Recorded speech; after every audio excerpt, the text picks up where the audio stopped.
come science. They might be trying to here come science. Okay, Dr. H here.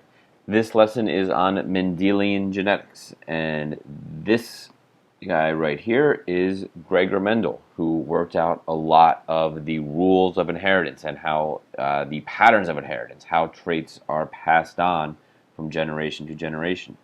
He was a monk who lived in what is now the Czech Republic, I believe, back in around 1860s. He was a contemporary of Darwin, though it's doubtful that their ideas ever crossed paths. And his model organism of choice was the ordinary garden pea. Okay, he was kind of in charge of the gardens there at the monastery where he lived and worked. So that kind of gave him a lot of time to work with the peas and to study the inheritance patterns of them. And he chose a few traits, a few characteristics that he followed. One of them was the color of the flowers, purple, these guys right here, and white flowers right there. The white's a little bit hard to see against the background. The first thing that he did was he developed these what we call true breeding strains. And what that means is, so for the purebred or true breeding or purebred purple plants, whenever he crossed two of these purebred purple flowered pea plants together, they would always give purple flowered offspring. And the same thing with the white. Okay, they would always give white flowers when he crossed them. And he called these purebred or true breeding plants the parental generation, or P. Okay, so he crossed them together. He allowed them to cross-fertilize. And he came up with this next generation, the first generation offspring, or F1 that he called it. And what he saw was that all of the offspring had purple flowers, okay? No white flowers. So he found this very interesting. What happened to this white flower trait? Where did it go? So he went on, and his next experiments were to take two of these F1 plants and cross them. He allowed them to self-fertilize, or you can also think of it as taking one F1 plant and allowing it to self-fertilize. And this gave rise to what we call the second generation offspring, or F2 plants. And what he saw in the F2 is very, very interesting. Okay, he saw about 3/4 of the offspring were the purple color. Remember, both parents here are purple. But he also saw the white color coming back. About 25%, about 1/4 of the plants had white flowers. And remember, we had not seen that white color for a generation. Okay, you can think of these guys' grandparents had white flowers, but their parents had purple flowers. Where did this white come from? So from these data, he made a couple big conclusions that we still use today. One of the main ones was the idea of dominance and recessive. Okay, he used the term dominant to refer to that trait which shows up in the F1. So it's sort of dominant over the other one, the white flower here. So the purple flower color is dominant over the white because it's what shows up here in the F1. And conversely, the recessive trait is the one that disappears in the F1 and only comes back here in the F2, though in a much lower percentage. The other idea that he came up with was the fact that organisms must have two copies of these. He called them heritable factors because he didn't know anything about genes or DNA or chromosomes or any of that. So he called them heritable factors. So he reasoned out that this plant right here, these, let's see, what color should I want? These F1 plants, okay, even though the flower color is purple, the allele that we call it now for white must be hidden in these F1 plants somewhere, because for the offspring to express it, it has to come from the parents. So this term allele. It's one of the real big genetics terms that we'll be using. Very simply, an allele is just one of the alternate forms of a gene. So in the case of this experiment, we are looking at the gene for flower color, and it exists in two alleles, the purple allele and the white allele. So Mendel studied a few different traits in his pea plants. Here's a list of the ones that he looked at, and you can kind of see them here. The dominant trait listed here, recessive trait listed here, and the numbers that he got for the F2 generation. Remember, this is crossing two of the F1s that both would have the dominant trait, the dominant phenotype, and reducing those to a ratio. And he got very, very close to a 3-to-1 ratio for all of them. The furthest away he gets above a 3-to-1 here is the 3.15-to-1 in the flowers, and the furthest away below is a 2.84-to-1. So it's all very, very close to a 3-to-1 ratio. So it all seems to be following the same basic pattern. Okay, the dominant trait is visible in the F1, only that trait's in the F1. In the F2, the recessive trait comes back in about 25% of the offspring. So how to explain this? What do we know now that can explain it? So sort of moving forward probably a few hundred years in explaining of genetics, because the work of Mendel, while it was great work, was sort of lost and ignored for a fairly long period. But now, with our understanding of DNA and chromosomes and meiosis, we can kind of look and see, okay, we know that there are two copies of each gene because we get one copy from each parent. And we look here at the parental generation, the purple parent. It's purebred, so it has two copies of the dominant allele, and we use capital letters to designate that. So it is capital P, capital P. Whereas the recessive, the other parent, the purebred white flower, has two copies of the recessive allele. So we use lowercase p, lowercase p. The letters that we use aren't overly important, though I will say it's a very good idea when you're doing genetics problems to pick letters that look different in the capital and lowercase form. So P, probably not the best choice, but it's what we're using here in these figures, so we'll just go with it. So the purple parent here can make sperm and eggs with with only the dominant allele. And likewise, the recessive can make sperm or eggs, actually sperm and eggs, because pea plants usually make both, with the recessive alleles. And then when we cross them, okay, and make the F1, we come up with one of each allele. Okay, and we call these organisms that have one dominant allele and one recessive allele, we call them heterozygous. Okay, hetero meaning different. This tells us that the two alleles are different, one dominant, one recessive. These guys up here, okay, the purebred purple flower would be homozygous dominant, homo meaning the same, because both of its alleles are the same, and the white parent here would be homozygous recessive, because it has two copies of the recessive allele.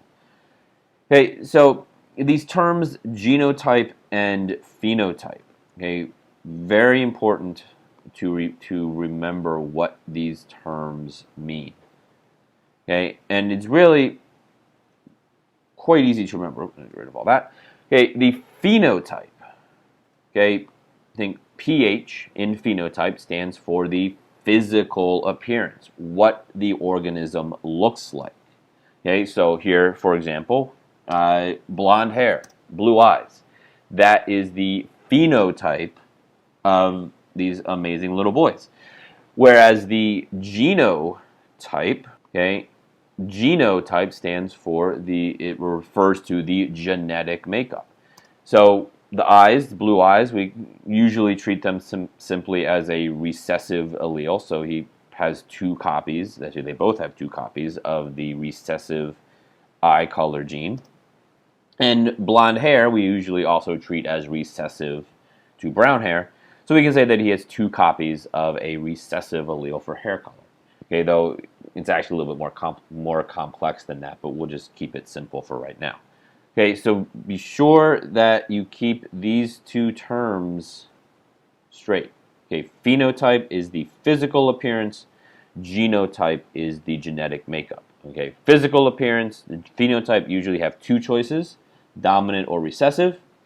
For genotype, there's usually three choices, homozygous dominant, homozygous recessive, or heterozygous. Okay, and for the most part, heterozygous is going to look the same as homozygous dominant. Okay, until we get to some more interesting genetics in the next few lessons. So, how can we predict what we're going to get from a cross? Okay, this is done through the use of what is called a Punnett square. Okay, so let's take a very simple cross. Let's look at the F1 making the F2 cross. So for flower color, we have two parents. Both of them are heterozygous for this allele. Okay, capital P, lowercase p. Draw a little box. Okay, a 2 by 2 box. Remember, in meiosis, the alleles, the genes, the chromosomes really are going to split apart, and they're going to get one copy of each in the sperm or the egg. So it doesn't really matter which one is on top, which one's on the side. Here we have eggs on the top, so half of the gametes would get this dominant allele for flower color, and the other half would get this allele. Okay, and the same thing with the sperm. I'll put the sperm over here. One half would be capital P, one half would be lowercase p. And then to fill in the Punnett square, in the middle here are our predicted offspring. So this egg comes over here. The gene from the sperm comes over here. So we have big P, big P. Same thing in this box. Let's see. That is from there. And the lowercase p is from here. And we just do this for all four boxes. I'm not going to draw the arrows all over because it'll just get to be a mess. But egg comes down, sperm comes over, and then in the last box, same thing. Okay, so these are our four predicted offspring classes. And remember this, the word, I keep using the word predicted. Okay, remember that. That's very important to remember that these are just predictions. Okay, so we have the genotypes work out, but what will the phenotypes be? What will each of these flowers look like? And that's a lot of times that's a little bit more important. You know, what is the organism going to look like? That one's going to be purple, obviously, because it has two copies of the purple allele, so that's all it can really be. These two here, remember, since purple is dominant over white, they're both going to be purple. They're going to express that purple allele and not the white allele. And then this guy down here, the homozygous recessive individual, is going to have white flowers. And you should recognize this as the 3-to-1 ratio that Mendel saw. Okay, 1, 2, 3 purple flowers, 1 white flower. Okay, 75% purple, 25% white. So this is what we call a monohybrid cross. Mono meaning one. Okay, so we are looking at one trait here, flower color. And monohybrid crosses are really quite simple. This is a very good example of one. This is kind of how we worked them out using the Punnett square. But you should really probably get to the point where you can just look at one of these monohybrid crosses, and these are the only 6 possible monohybrid crosses, and just be able to know what the outcome is going to be without really having to work out the whole Punnett square. You know, the crosses are really very, very simple, and all the ratios are listed here. So you really should be able just to look at, say, this cross here okay, homozygous dominant crossed with homozygous recessive, and realize that they are all going to be, the phenotype will be 100% dominant, and that the genotype will be 100% heterozygous. Okay, and just to kind of help you through that or help you with these problems, you should just be able to recognize these. Okay, it's really not all that hard. But if you still need to work out the Punnett squares, that's fine. I'm going to take a little time and a little bit of practice before we try to recognize them. Okay, that's not all that Mendel did. He also tracked two traits at one time. Okay, and this is what we call a dihybrid cross. Di meaning two. So now he's looking at two traits at once.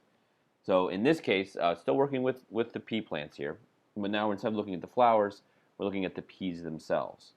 And the two traits that we're looking at are the shape of the pea, which can be either smooth or wrinkled. In this case, we have smooth for both parents. And the color of the pea. In this case, we have yellow for both parents. And yellow and smooth are both the dominant traits. So here we have the two F1 individuals.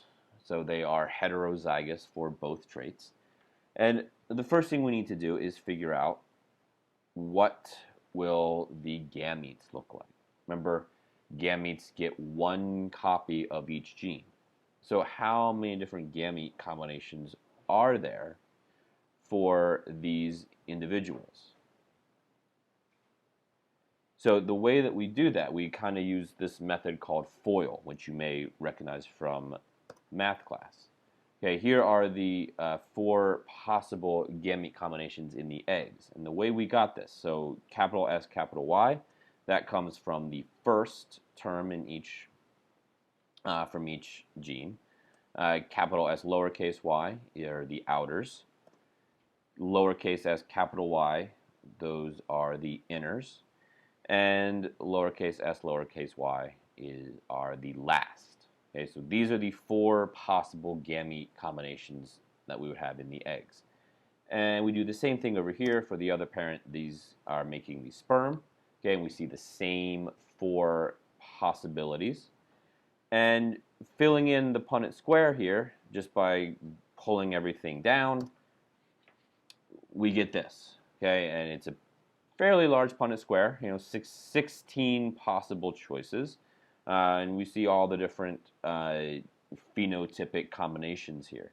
And you see the way that we write the genes out. We always keep letters together. Okay, S's are always with S's, Y's are always with Y's. And we all usually try to write, they kind of have it wrong actually right here. We usually like to keep the capital letter, the dominant allele, in front before the lowercase recessive one. They made a few other mistakes here, so I don't really like this. But if we count them up, we see, so let's start with the dominant individuals. That would be the round yellow peas. We have 1, 2, 3, 4, 5, 6, 7, 8, 9 of those. Okay, so 9 out of 16 are dominant, are round and yellow, so both dominant traits. We have 3 here, 1, 2, 3, that are round and green, so that's 1 dominant and 1 recessive trait. Here we have these 3, which are wrinkled and yellow, so that's again 1 recessive and 1 dominant trait in this case. And 1 little guy down here, which is green and wrinkled. So that single pea there is the double recessive individual. But remember, it's not like there's 1 pea out of 16. It's 1 plant out of every 16 has that type of, that shape and color of peas. But remember, these are just predictions. Okay, so we shouldn't be surprised if we get something a little bit off of that. Okay, so this method works fairly well for doing dihybrid crosses. Can get to be a little bit tedious if you don't like making these big Punnett squares, these 4x4 Punnett squares. So there is another method, and that method involves recognizing this cross as really being 2 monohybrid crosses. Okay, the first one for pod or pea shape, being heterozygous crossed with heterozygous, and the results there would be 3/4 smooth and 1/4 wrinkled. And the other trait, the other cross, is heterozygous again for color, and this would give you similar results of 3/4 yellow, 1/4 green. So to combine them and figure out what the offspring ratio would be for a certain phenotypic class, we just multiply the frequencies together. So if we want to figure out how many green wrinkled peas there would be, we take 1/4 times 1/4, okay, and we get 1/16. Or say we want to know how many smooth and yellow we would get. So we multiply these two together. 3/4 by 3/4 multiplied by 3/4 is 9/16. Okay, and that here are all of these worked out, and they agree exactly with what we saw in the Punnett square on the last slide. Okay, which they really should, because it's just two ways of looking at the same thing. So either way you want to do it is fine. You will end up with the same answer. It just depends on which way is easier for you. Okay? And that is the end, and that's genetics.